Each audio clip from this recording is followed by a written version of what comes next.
அந்த மே 4 எப்பயா வரும்னு இருக்குது. இன்ஸ்டாகிராமுக்குள்ள போனாலே மே 4ஆம் தேதி அண்ணன் சிஎம் ஆயிடுவாரு, 234 தொகுதியிலே நம்ம வின் பண்ணிடுவோம், நமக்கு எதிர்க்கட்சியே இருக்காது அப்படின்னு ஒரு தனி உலகத்துல வாழ்ந்துட்டு இருக்கானுங்க. ஏய் ஏன்டா அழுகுற?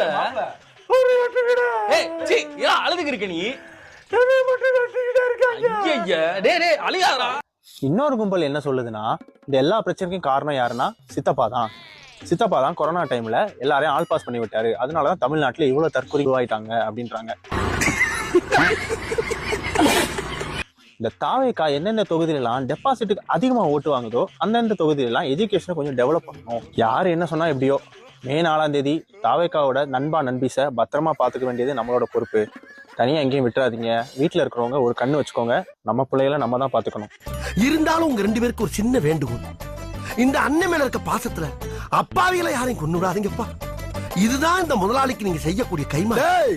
யாரு நல்லா தானே போய்கிட்டு இருக்கு.